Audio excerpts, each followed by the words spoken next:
Hello guys, welcome to another video. ఈరోజు హెల్తీగా పల్లీ లడ్డు ఎలా చేసుకోవాలో చూపిస్తాను విత్ మెజర్మెంట్స్. సో ఫస్ట్ ఇవైతే 1 kg పల్లీలు అనమాట. బాగా వేయించుకోవాలి, దట్ టూ ఇన్ లో ఫ్లేమ్ అనమాట. ఎప్పుడు హై ఫ్లేమ్లో వేయించుకోకూడదు. ఇప్పుడు మనకి లో ఫ్లేమ్లో వేగితేనే మనకి కన్సిస్టెన్సీ ఉంటుంది అండ్ పాడవకుండా బాగుంటుంది అనమాట. అండ్ బాగా వేయించిన తర్వాత ఇలా పొట్టు తీసుకోవాలి. సో మా అమ్మ టెక్నిక్ చూడండి, ఇక్కడ చేత్తో అవ్వట్లేదు పని అనేసి పప్పుగుత్తి తీసుకొని కొట్టేసింది మొత్తం. సో త్వరగా అవుతుంది, క్వాంటిటీ ఎక్కువ కదా కొంచెం, అందుకని ఇవన్నీ మా పాప కోసం చేస్తుంది అనమాట.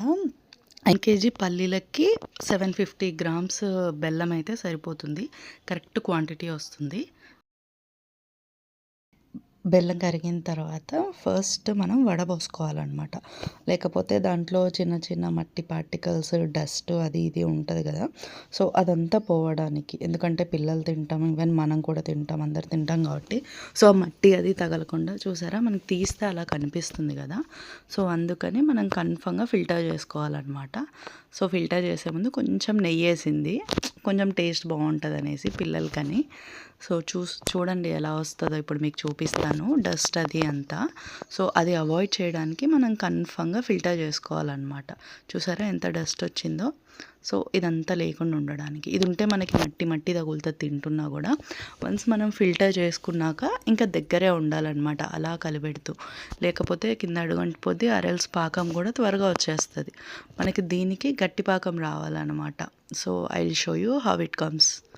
So this is the stage of పాకం అనమాట. ఇలా పాకం వస్తూ ఉంటుంది. So you should be very careful. మనకు పాకం అయ్యే ముందు మనం ఇలా ఒక ప్లేట్ ఆర్గనైజ్ చేసుకోవాలన్నమాట. మనకి నెయ్యి రాసుకొని ఒక ప్లేట్ రెడీగా పెట్టుకుంటే మనకి అది వేసినప్పుడు అంటుకోకుండా ఉంటుంది, బెల్లం పాకం కదా. సో ఆ ప్లేట్కి అలా అంటుకోకుండా మనకి ఈజీగా వస్తుంది అన్నమాట. సో అందుకనే నేను ఇక్కడ ప్లేట్ అరేంజ్ చేస్తున్నాను ఈ లోపల, పాకం అయ్యే లోపల.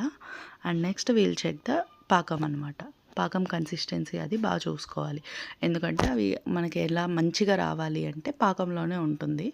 సో పాకం ఇలా గట్టిగా రావాలి. మనం ఇక్కడ చూపిస్తారు చూడండి, కింద వేసి కొట్టినా అది కదలకూడదు అనమాట, అలా గట్టిగా ఉండాలి.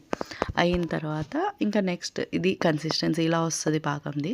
సో ఇందులో పల్లీలు వేసుకొని బాగా మిక్స్ చేసుకోవాలి. సో మనం ఈవెన్ క్వాంటిటీ తీసుకున్నా కూడా మనం చెక్ చేస్తూ వేసుకోవాలన్నమాట, అలా కలుపుతూ. ఒకేసారి వేస్తే ఒక్కోసారి మిక్స్ అవ్వదు.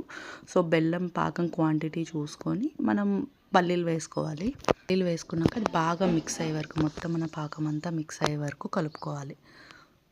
ఎస్, ఇలాగ మొత్తం అంతా మిక్స్ అయిన తర్వాత మనం ప్లేట్లో తీసుకొని మనకు కావాల్సిన షేప్స్ చేసుకోవచ్చు అన్నమాట. కొంతమంది చెక్కల్లా చేసుకుంటారు. సో మా పాప లడ్డూలాగా అడిగింది అనమాట. సో అందుకని మేము లడ్డూలే ప్రిపేర్ చేసుకున్నాము. ఎస్, సో ఇంకా ఇలా కలిపేసింది మొత్తం.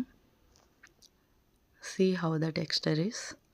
చూడ్డానికి బాగుంది కదా, ఇలాగే తినేయాలనిపిస్తుంది.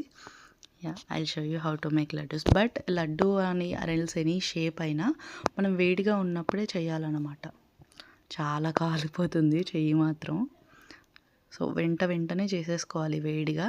ఇంకా నీతో పని అవ్వదు జరగని మా అమ్మ వచ్చి జాయిన్ అయిపోయింది. So finally completed. If you have any doubts you can text for the quantities and all. That's it. So ఇది ఒక హెల్దీ టిప్ అనమాట, పిల్లలకి ఏదైనా ఈవినింగ్ స్నాక్స్కి అయినా లేదా బ్రేక్ బాక్స్లో పెట్టడానికైనా చాలా బాగుంటుంది. చేతులు చూడండి ఎలాగైపోయావు వేడిది చేసేసరికి. దిస్ ఈజ్ అవర్ ఫైనల్ పల్లీ లడ్డు. How is it? Comment. Bye.